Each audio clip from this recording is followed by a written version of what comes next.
Okay, students, so we have discussed in our previous video about the cell cycle, the various subphases, and the events like interphase and the gap phases and the replication phase and the synthesis phase and the mitotic phase, and what is the significance attached to each of these subphases, and how the life cycle can be very variable in duration in different cells, and that it is a very programmed and a very sequestered event, which means that it is highly regulated.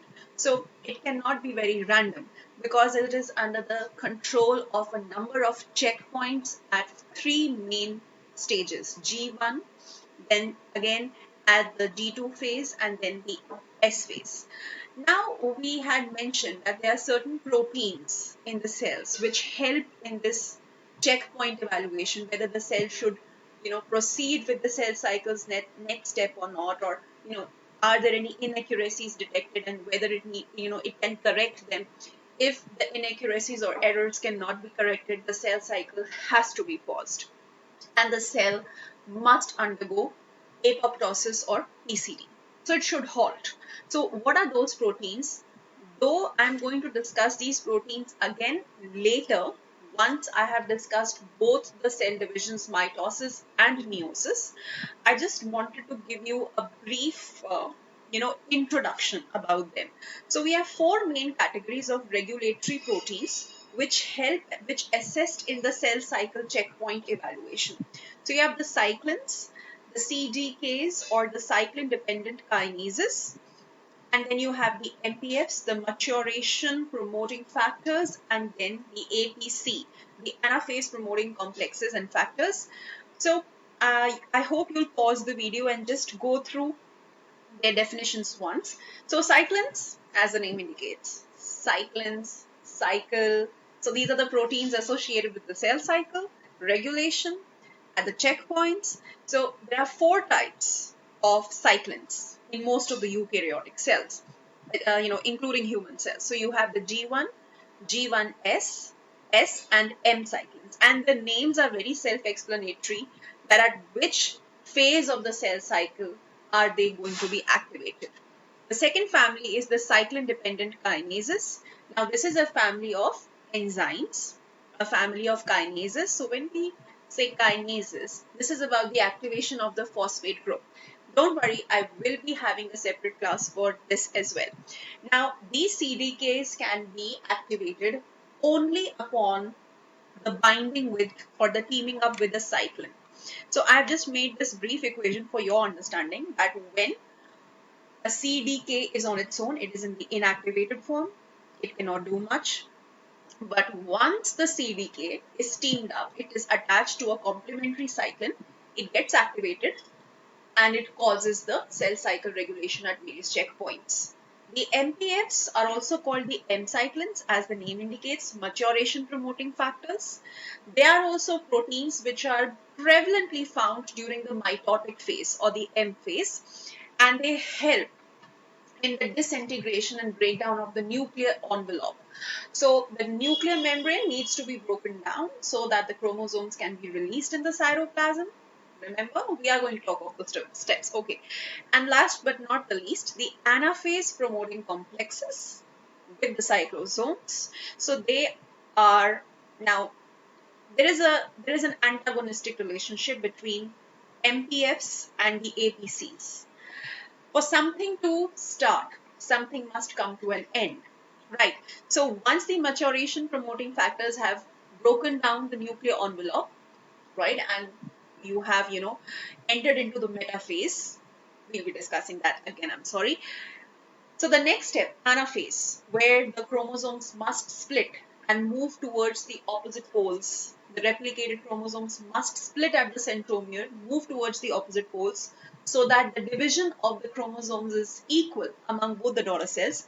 Now this step is triggered by the anaphase promoting complexes. As the name indicates, these protein complexes promote the start of anaphase, right? So surprising thing is that these APCs are formed from MPFs. So one thing leading to the another. So I'm sure you'll pause the slide and you will go through these 4 classes of cell cycle regulatory proteins, and we are going to talk much about these when we will come back to the topic of cancer. So yeah, cancers are basically when the cells go bonkers. The cells are dividing out of any cell cycle checkpoint control, and why that can happen, we are going to talk about that. At that point, I'll be going into the details of the cell cycle checkpoints. For now, I'm going to bring ourselves to the next stage of the cell cycle. So we have discussed interphase in detail, we have discussed the cell cycle checkpoints, what kind of basic introduction we needed for the proteins at different levels. Now we come to the next phase, which is approximately 4 to 4.5% of the cell cycle. This is the division of the nuclear materials, that is the DNA, which is replicated, so 2C to 4C. The number of chromosomes remains the same. Now, mitosis has been referred to as the equational division. I really want you to focus on this term, equational. So, equational includes the word equation, inequality.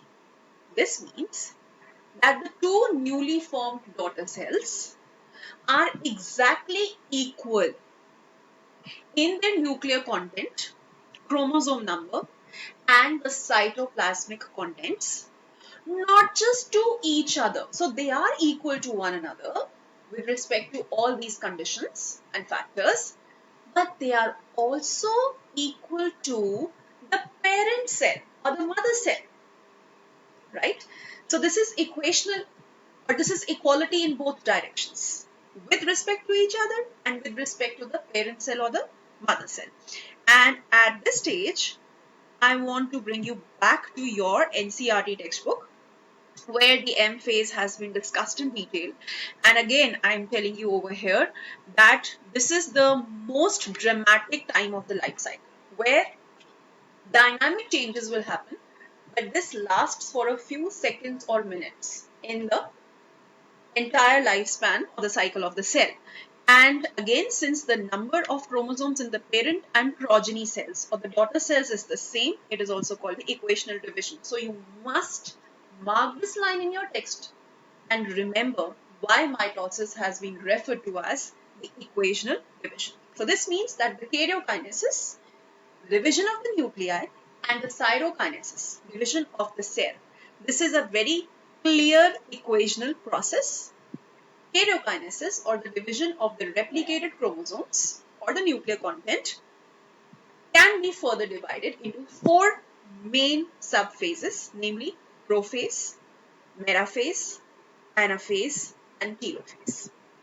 And subsequently, your textbook goes on to tell you that why prophase is the first phase of the karyokinesis, what main events happen during this time. Now, you must understand that when you will go through this concept through your reference books, you will have the further splitting of prophase. So I encourage you to go into the detail after this brief class tutorial. You will find that prophase is further subdivided into early prophase, middle prophase, and late prophase, right?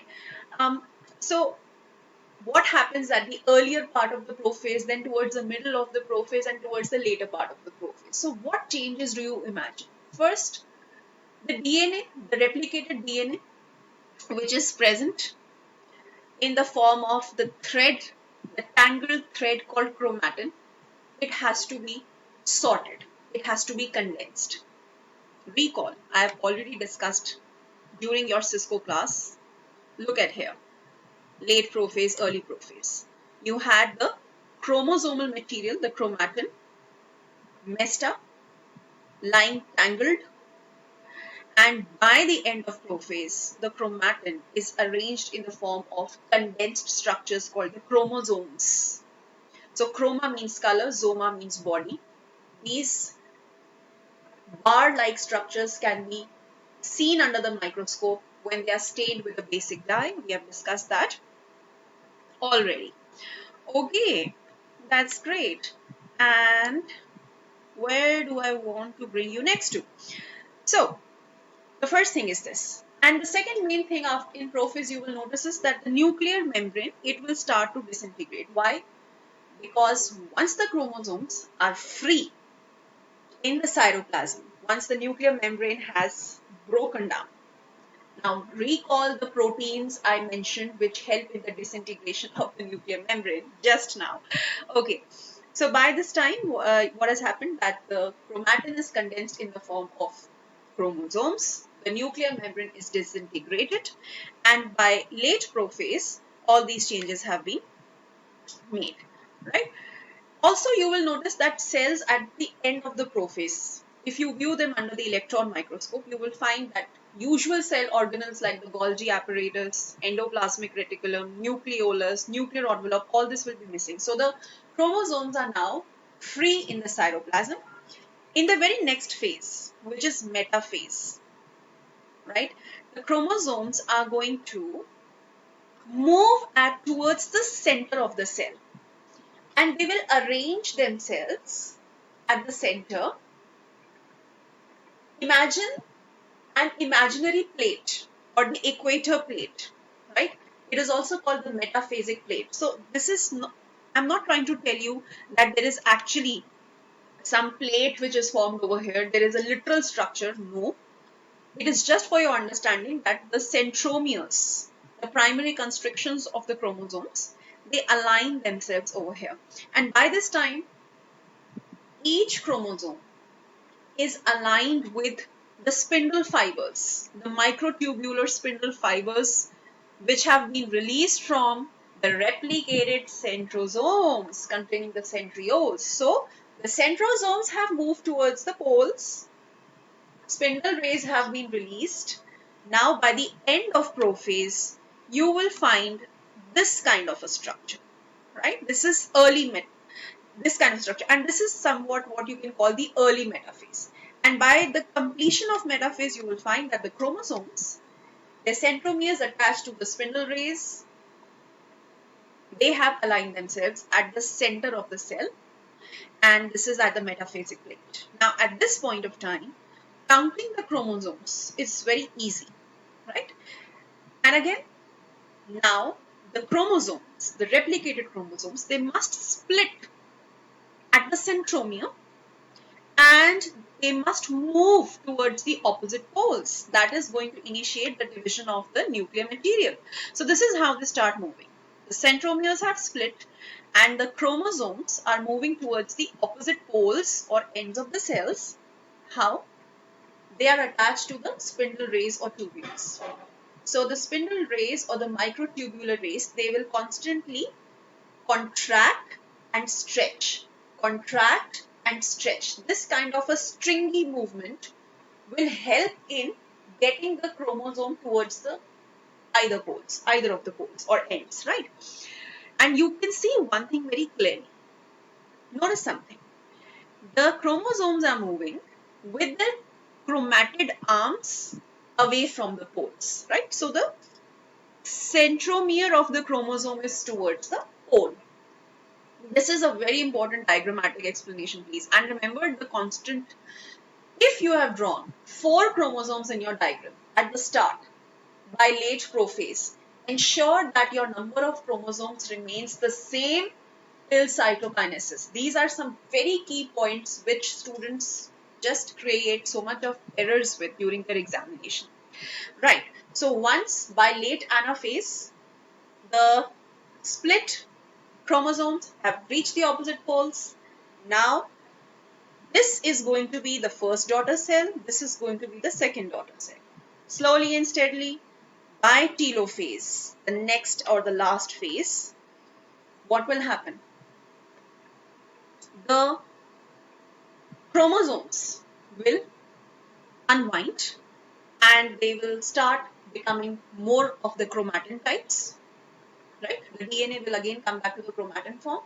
Chromosomes will be lost. It's another way of saying that the chromosomes will detransition back to the thread-like chromatin. The coiling will go. And the nuclear envelopes will start reappearing. The centrioles will disappear and all the other cell organelles which were earlier gone, they will be reformed or they will reappear. Right? And then of course, once the nuclei is split, the daughter nuclei is split,